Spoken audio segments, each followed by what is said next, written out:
So you've been told that consistency is king.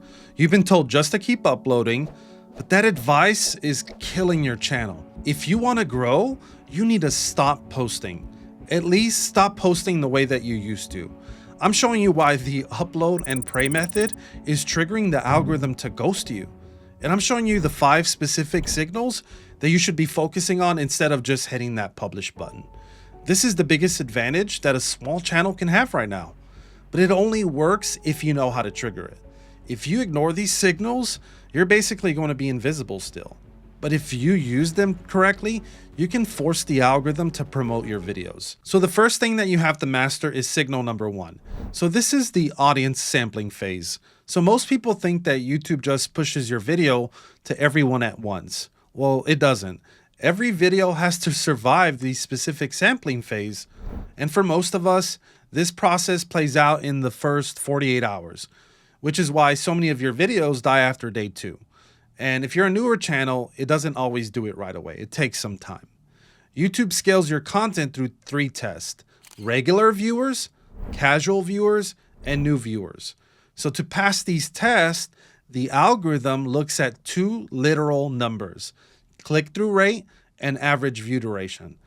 If you pause the video right now and if you open up your analytics for your latest upload, look at your CTR and average view duration for the first 48 hours.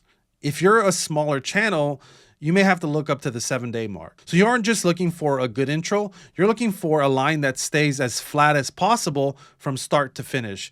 The better those 2 numbers are, the more stable they remain, the faster that YouTube will push your video to new viewers. If your CTR is high, but the average view duration line is dropping significantly at any point, this is exactly why your reach stopped at the 48-hour mark. So once you pass the sampling phase, then you trigger signal number 2. So this is the 1 out of 10 boost. So if your last few videos hit a high CTR and high average view duration, the algorithm starts to trust your channel because your recent videos actually worked, and YouTube doesn't just sample your next upload, it gives it an immediate push toward your new video. You'll see this on your dashboard as a 1 out of 10 or 2 out of 10 with those green arrows pointing up. So this is the specific window where the algorithm is actually biased in your favor, but you have to use it correctly because this isn't just a reason to rush out a random video. Your next uploads need to be the same quality, if not better. It needs to be a natural follow-up to the topic that you just performed because you're bridging your audience from one video to the next one. So if that next video is a logical next thing for them to watch after the first one, then you keep that boost. So if you pivot to a random topic or the quality drops, then you're going to lose that advantage. So to guarantee that push, you need signal number 3. This is the community engagement priming. So you need to use your community tab to get a viewer interaction before you hit publish. This isn't just about polling video topics. So it's about getting a click, maybe even a vote or a comment that the algorithm can track. So look at when your viewers are on, and then a couple of hours before that peak activity time, drop a post that engages your audience. And when a viewer interacts with a community post, YouTube is significantly more likely to push your next video on their homepage the moment that you upload. So you're reactivating your regular viewers so you don't have to hope that the algorithm finds them later, because this is a thing.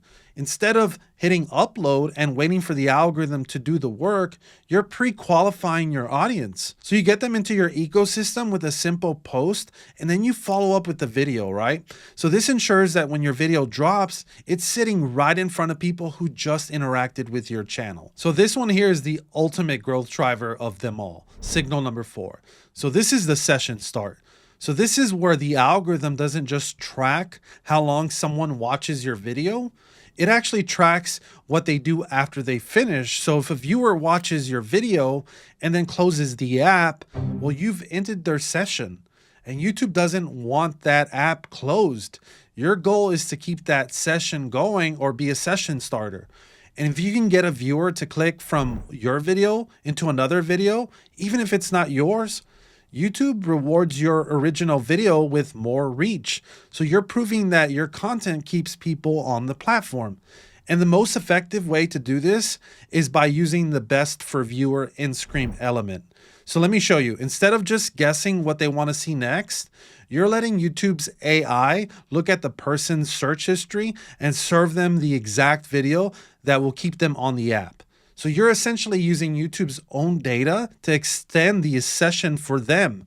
And then that way, the more sessions that you start or extend, the more the algorithm pushes your content. And that leads me directly to signal number 5. So this is topic momentum. So most creators choose their next video based on what they feel like making or what they think their audience wants to see. I mean, that's a mistake because you need to base it on what the algorithm is already pushing. So when you look at the list of what your audience is already watching, you aren't just looking for video ideas, you're looking for a pattern.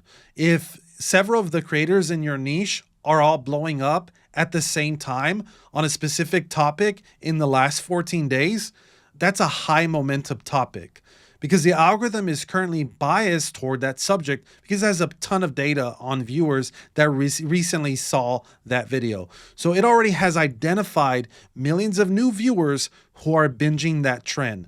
So when you drop a video on the same topic, you aren't just starting from zero. You're stepping into an existing wave of traffic. Now, I know you're probably afraid of copying, but remember this. You have a unique perspective and a personality that they don't. A lot of your competitors are probably playing it safe, so they aren't willing to say the quiet part out loud.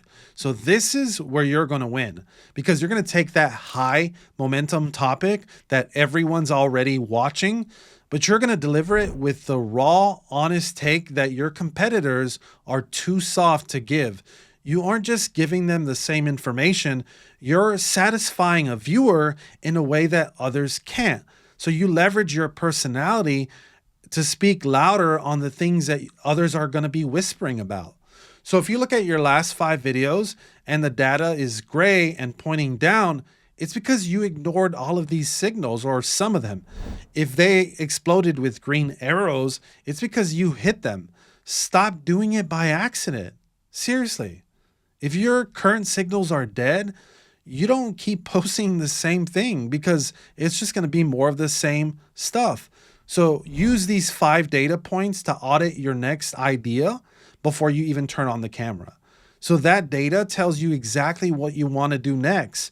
You have to stop ignoring it. This is what the best creators do. Because if you do all of these 5 things right, you're going to see one of your videos significantly outperform everything else, just like one of my videos did recently. It's going to hit those high views. You're going to get massive watch time and a spike in subscribers. I got 440 subscribers from that video that popped off, and it was only 17,000 views, and it's climbing slowly, but the real power is what happens next. So Dave Geltema said in one of his videos that a rising tide lifts all boats. And on YouTube, that is the literal truth. When I had that video hit 17K views, it didn't just stay there. The algorithm used that momentum to promote 5 or 6 of my other videos right along with it. So this is the compound interest of the algorithm when your videos are similar. When you hit these 5 signals, you aren't just winning on one upload. You're forcing YouTube to recommend your entire channel library. And hey, this video here is going to help you take it to the next level.